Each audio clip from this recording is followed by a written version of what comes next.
when I go to colleges across the country, to Himachal and to Delhi, to Punjab, many other places, one of the things that I share many years back, even I have done today, is failure basically is an incident of your life, or it's an experience that you go through. It is not your identity. Hello, we are talking about identity, right? Yes, sometimes when we try doing something and something fails, what we do is we make it our identity, and that is a dangerous thing. I put this in my podcast recently, which is on Spotify. Is this that if you achieve something and if you base your confidence on what you achieved, then that's a dangerous game. You know why? Because do you think every time you will achieve? Are there times when you will fall short? So it's good to feel morally boosted when you achieve something, but depending your identity on your results that you get is dangerous. It has to be on who you are. Would you say yes? So wonderfully shared. Now here is the story, my friend. Thank you. Julian Koipk, the person name is, she entered a flight called Lanza Flight 508. She was 13 years old with her mother. She flew from Peru to this place called Pucallpa. Now here is a challenge. Her father warned her. Bola beta dekho, this flight, this company has got a bad reputation. Around out of the 120 flights that must have gone, 58 planes have deteriorated or have crashed because of some reason. And there are some cases going against this, so don't fly it. But some planes had also flown safely. But they wanted to be home on Christmas. So they said no matter. The mother and the daughter, they got into this plane. And here is what happened. For 25 minutes, the plane was going very well. The little girl took the window seat. She's looking outside and they are not very far away from the Amazon jungle. Here is what happens. 25 minutes, they're up in the air, 10,000 feet higher. Suddenly what happens is there is this thunderstorm that happens. And because of the thunderstorm, it becomes very dark. They start getting scared because the plane starts. And the pilot says that Yatri, in the language that is relevant over there, that please brace for turbulence. So they brace for turbulence, but what they don't realize is thunder start hitting, and the girl in her book, Fallen from the Sky, says this, that she saw a lightning hit the engine of the plane. Did you hear that?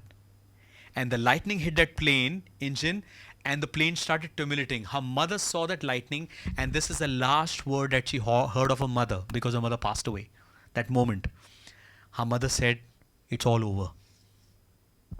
And the plane fell. She couldn't understand anything. They were being jolted. All the Christmas gifts and everything opened up and it fell. The water, whatever people had in their bag, that started leaking. And then one instant she was inside the plane. In one instant, she was outside, fastened to the seatbelt. And in the air, 10,000 feet, going down. She had no idea what happened. But the last thing that she saw is, she saw the Amazon jungle from above, and they looked like broccoli. You know what's broccoli? It looked like broccoli from above. And the next instant, she was unconscious. She had no idea what happened. She got up after a few hours and suddenly realized that she had literally fallen from the sky. She fell down from the sky, and she realized after 3 hours, she's saying she didn't get so much of pain, but she realized there's blood over here. Her eyeballs had opened up because, she fell and it had pushed. She hurt herself, she injured herself. But here is an interesting thing. This girl literally fell from 10,000 feet up and survived. Now she falls on the ground. She starts searching for her mother. Mama, where are you? Where are you? Then she walks, and then finds a small part of the, of the plane which is broken. And then she realizes, my friend, that she can't find her mother, but she saw some dead bodies. And from one of the dead bodies, to see whether they are alive or not, she took a lakdi ka tukda, a branch, and she started poking to just see they are awake or not. Somebody had a chocolate, somebody had a biscuit in their bag. She took that biscuit, and for 9 days, this 13 years old little girl was stuck in the Amazon jungle, where there is animals, there is wildlife, there are anacondas, there are cobras. You can imagine. Would you say yes? I Shouldn't Be Alive comes on National Geographic or one of the documentaries, right? Some of you, Discovery.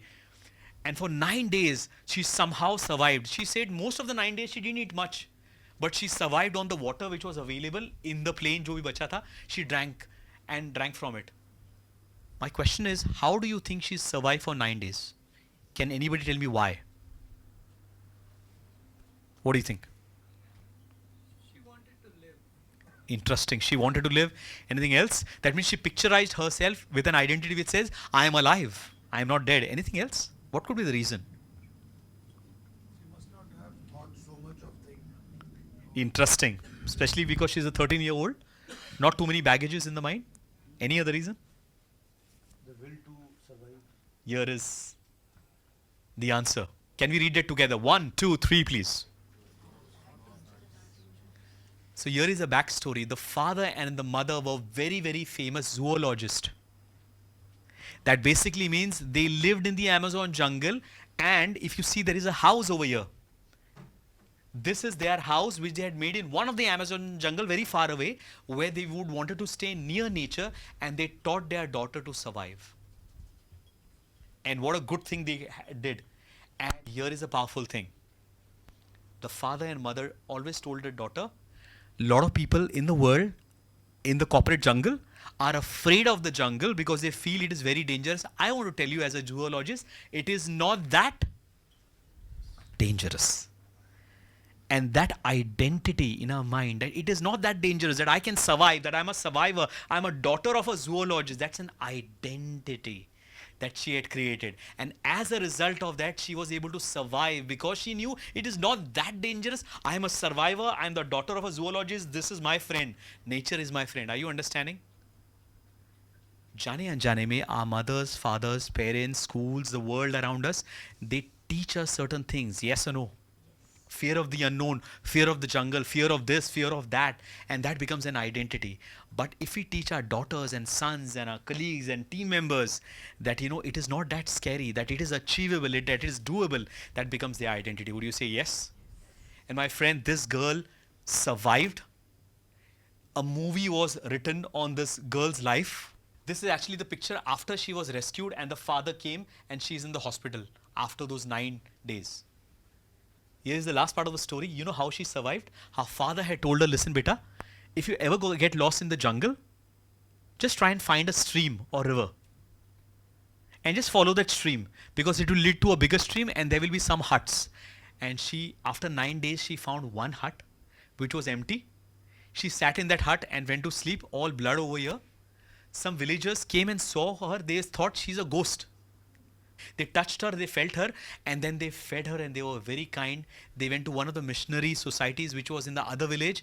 From there, she was flown to the hospital and then back to her home. So the first thing that I want to tell you, my friend, today is fasten the seatbelt. How many of you love the story? Did you enjoy the story? Real story? But here is what I have to say, my friend. Whatever you're going through in your life right now, whatever you feel is very challenging, whatever you feel is very difficult, whatever you feel this, I don't know how, the first thing I want to tell you, my friend, is this. It is not that dangerous. It will not destroy you. It's a picture you're creating in your mind. It is possible. Would you say yes? I'm the author of a book called Fallen to Rise. I've got a couple of copies over here. I'm the author of a book called Fallen to Rise, which is my story. One thing that I realized, you shared something at the start. Remember I said ek khidki ke bare mein? At the start of the session, I spoke about, that I used to look outside the window and always ask, what is beyond this window? What I can thankfully say is, I ventured outside into the zone of the unknown and I was able to look outside the window and even touch that flower that I was looking at. Are you with me? I want to end with this. The biggest thing that changed in me, what I've realized over the years, my height has not changed. It stayed the same. The scars on my face, they've still stayed the same. But one thing that changed about me is who I believed I was, that changed. And when my identity about who I think I am changed, I grew. Are you with me? Yes or no? Now here is my question for you. Are you ready to change your identity to something which is more empowering, more positive, to something more courageous, to something more daring? Yes or no? Lastly, this is how you change. Would you like to change your identity to something positive and better? Yes or no? Here is the assignment for you that you need to apply, that I just applied in Goa. When I went to Goa, water skiing, I was very scared. I can swim, but I was scared of it because my question was, if I go water skiing, what if that driver loses conscious? If something happens with the boat, we are in between, who will save us? Question, yes or no? And I was with my wife on the beach, and I told myself, Bob, how long will you be scared of the water? Try it.